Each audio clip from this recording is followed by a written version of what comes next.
আওয়ামী সরকার পতনের পর রাষ্ট্রের বিভিন্ন গুরুত্বপূর্ণ জায়গা থেকে বাধ্যতামূলক পদত্যাগের হিড়িক পড়েছে। সেই কাতারে যোগ হয়েছে দেশের মেরুদণ্ড গড়ার কারিগর শিক্ষক সমাজ। নেট দুনিয়ার পদত্যাগের শখানেক ভিডিও ছড়িয়ে পড়ে। একটি ভিডিওতে দেখা যায় শিক্ষার্থী ও বহিরাগতদের চাপের মুখে পদত্যাগ করার পর শিক্ষক জ্ঞান হারিয়ে ফেলে। পরবর্তীতে জানা যায় স্ট্রোক করে হাসপাতালে ভর্তি আছেন সে শিক্ষক।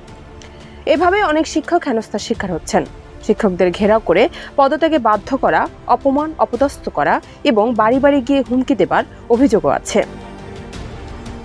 সম্প্রতি ব্যাপকভাবে আলোচনায় আসে ঢাকা বিশ্ববিদ্যালয়ের কলা অনুষদের ডিন অধ্যাপক ডক্টর আব্দুল বাসিরের পদত্যাগের একটি ভিডিও সামাজিক যোগাযোগ মাধ্যমে ছড়িয়ে পড়ার পর।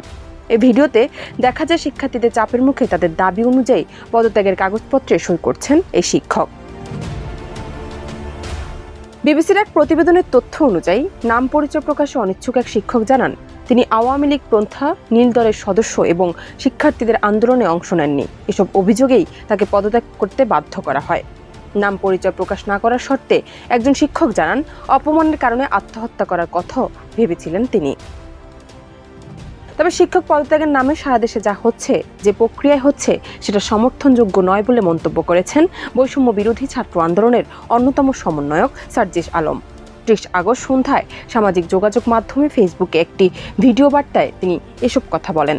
শিক্ষকদেরকে একটি বাধ্যতামূলক পদত্যাগ করানোর একটি ট্রেন্ড চালু হয়েছে।